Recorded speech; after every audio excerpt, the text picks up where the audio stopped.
Des nouvelles de Taïwan, le système de défense de l'île a détecté le passage de 37 avions de guerre chinois dans sa zone de défense aérienne.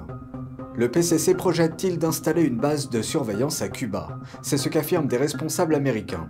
La Maison-Blanche a réagi à ces allégations. Bienvenue dans Regard sur la Chine. Le système de défense de Taïwan s'est activé à 5 h du matin heure locale la semaine dernière après avoir détecté le passage de 37 avions de guerre chinois dans la zone de défense aérienne de l'île. Voici les détails. Le ministère de la Défense taïwanais a déclaré que les avions de guerre comprenaient des chasseurs J-11 et J-16 ainsi que des bombardiers H-6 à capacité nucléaire. Ils sont entrés par l'angle sud-ouest de la zone d'identification de la défense aérienne de Taïwan, une zone que l'armée utilise pour identifier les menaces et y répondre. Outre l'envoi de ses forces aériennes et navales pour surveiller les jets de Pékin, Taipei a également activé ses systèmes de missiles terrestres. La Chine envoie activement des avions militaires vers Taïwan. Mais la dernière série n'est pas la plus importante de ces patrouilles. En avril, Pékin a envoyé jusqu'à 45 avions de guerre pour simuler un blocus autour de Taïwan. Cela s'est produit lors de la rencontre entre le président de la Chambre des représentants américaine, Kevin McCarthy, et la présidente taïwanaise, Tsai Ing-wen. Lors d'un sommet sur la sécurité qui s'est tenu à Singapour dimanche dernier, le ministre chinois de la Défense a déclaré que les autres pays devraient, je cite, « se mêler de leurs affaires » lorsqu'il a été interrogé sur les fréquents mouvements militaires de la Chine. Des fonctionnaires occidentaux affirment depuis longtemps que Pékin pourrait avoir accès aux informations personnelles des utilisateurs de TikTok, mais jusqu'à présent, il ne s'agissait que de spéculations. Un échantillon du code de l'application récemment obtenu montre que des ingénieurs basés en Chine ont travaillé dessus. Par ailleurs, un ancien employé de TikTok a déclaré que Pékin avait consulté les données des utilisateurs à des fins politiques. Voyons cela de plus près. TikTok a minimisé ses liens avec son propriétaire chinois ByteDance, notamment en raison des préoccupations exprimées par les pays occidentaux. Mais un échantillon de code récemment vu par les journalistes de la revue australienne Financial Review pourrait faire échouer cet effort. L'échantillon apparaît comme une trace du contrôle de la diffusion et de la modération du streaming en direct. Il montre au moins une douzaine de noms d'utilisateurs et d'adresses électroniques liés à ByteDance. Des sources que Financial Review n'a pas divulguées ont confirmé que nombre de ces ingénieurs travaillaient en Chine continentale. James Patterson est un responsable australien des affaires intérieures et de la cybersécurité. Il a déclaré que l'échantillon de code montre que les ingénieurs qui y travaillent en Chine peuvent accéder aux données des utilisateurs et sont soumis aux lois du Parti communiste chinois en matière de renseignement et de sécurité. En application de sa loi sur le renseignement national, Pékin peut obliger toutes les entités et tous les citoyens à coopérer à ce qu'ils appellent les efforts du renseignement national.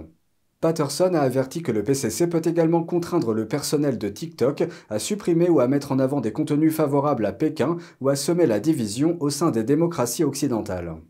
En juillet 2022, TikTok Australia a admis que ses employés en Chine pouvaient accéder aux données des utilisateurs australiens. Les liens entre TikTok et Pékin ont également été révélés dans un dossier judiciaire en début de semaine dernière. Un ancien employé de TikTok a expliqué en détail que Pékin avait accédé aux données des utilisateurs à des fins politiques. Il a déclaré que des fonctionnaires avaient obtenu un accès détourné à TikTok pour suivre et identifier des militants pro-démocratie à Hong Kong en 2018. Un resserrement des liens entre la Chine et l'Arabie saoudite, traditionnellement alliée des États-Unis au Moyen-Orient. Dans ce pays, Pékin est en lutte pour l'influence avec Washington. La balance semble pencher en faveur de la Chine. Pékin ouvre un institut Confucius en Arabie saoudite. La Chine les présente comme des centres culturels et linguistiques, mais les critiques avancent que ces instituts répandent l'influence communiste et introduisent la censure de l'État chinois dans les salles de classe. Plusieurs pays occidentaux avaient l'habitude d'accueillir des instituts Confucius sur leur campus, mais des dizaines d'entre eux ont été fermés en raison des controverses suscitées par leur influence communiste. Revenons à l'évolution des relations au Moyen-Orient. Le haut diplomate américain Anthony Blinken s'y est rendu la semaine dernière pour rendre visite au prince d'Arabie saoudite. Il espère ainsi redresser les relations en chute libre entre Washington et ce pays. L'Arabie saoudite est historiquement un allié des États-Unis. Le pays exerce une influence considérable sur la scène internationale, en partie parce qu'il est le premier exportateur mondial de pétrole brut. Mais les relations entre Washington et l'Arabie saoudite ont plongé à la suite de la position dure de Joe Biden. Alors qu'il était candidat, Biden s'est engagé à faire des Saoudiens, je cite, « les parias qu'ils sont », et ce suite à l'assassinat d'un journaliste saoudien.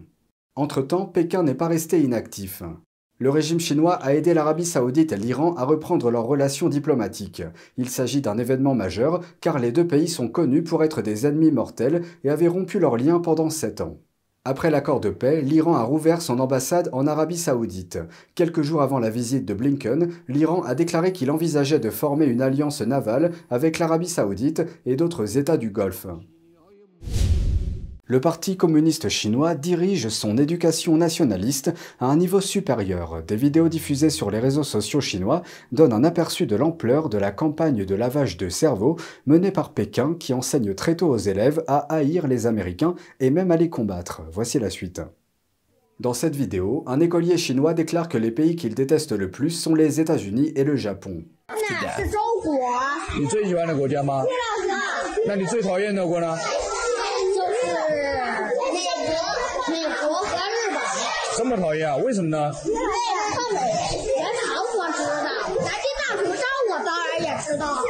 Lorsqu'on lui demande ce qu'il veut faire quand il sera grand, il donne une réponse stupéfiante : tuer les Japonais et les Américains.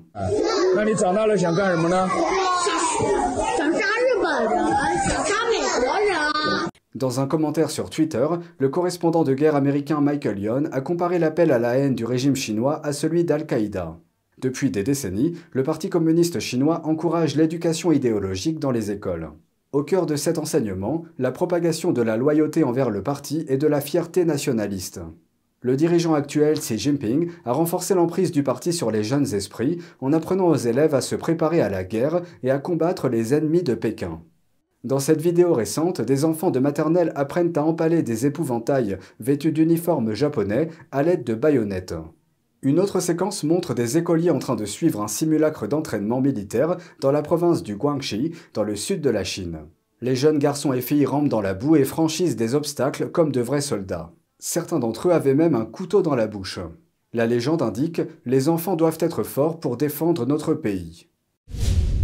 La Maison-Blanche a réagi à une nouvelle menace présumée de la Chine. Cette réaction fait suite à la publication d'informations selon lesquelles Cuba aurait accepté d'accueillir une base de surveillance chinoise. Le Wall Street Journal a rapporté jeudi dernier que la Chine construisait un avant-poste à Cuba. C'est ce qu'affirment des responsables américains qui disent que la Chine utilisera cette base pour espionner le sud-est des États-Unis. Les deux pays communistes seraient parvenus à un accord après que la Chine a accepté de payer plusieurs milliards de dollars à Cuba. Ont-ils introduit des missiles à Cuba? Les Chinois n'ont jamais hésité à armer ouvertement leurs installations, que ce soit dans les mers de Chine méridionale ou dans leur forteresse de Djibouti. John Mills est un colonel de l'armée à la retraite et l'auteur du livre « Le pays suivra ». Il affirme que la Chine possède probablement déjà de tels avant-postes à Cuba et aux Bahamas et que les États-Unis devraient réagir. Avec l'expansion de la Chine dans cette zone proche du continent américain, comment les États-Unis pourraient-ils riposter? Comment pourraient-ils l'empêcher?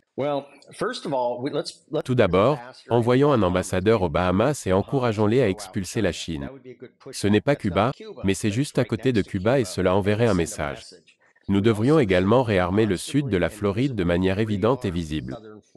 Il explique que la base signalée lui rappelle la guerre froide lorsque l'Union soviétique utilisait Cuba pour stocker des missiles.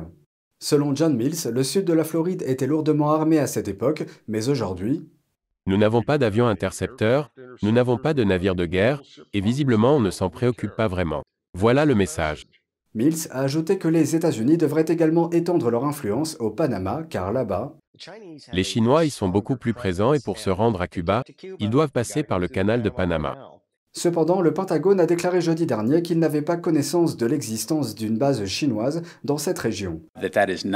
Dire que nous ne sommes pas au courant du développement d'une base quelconque par la Chine et Cuba n'est pas exact. Deuxièmement, je dirais que la relation que ces deux pays partagent est quelque chose que nous surveillons en permanence. Le département d'État a déclaré à NTD qu'il n'était pas en mesure de confirmer les projets de la Chine. Le porte-parole de la Maison-Blanche, John Kirby, a déclaré que le reportage n'était pas exact, sans toutefois préciser ce qui était incorrect. Si une installation d'écoute chinoise voit le jour à Cuba, cela signifie que Pékin pourrait mettre sur écoute les communications électroniques dans le sud-est des États-Unis, où se trouve un certain nombre de bases militaires. C'est tout pour aujourd'hui, merci d'avoir suivi Regard sur la Chine. On se retrouve demain pour une nouvelle émission. Prenez soin de vous et à bientôt.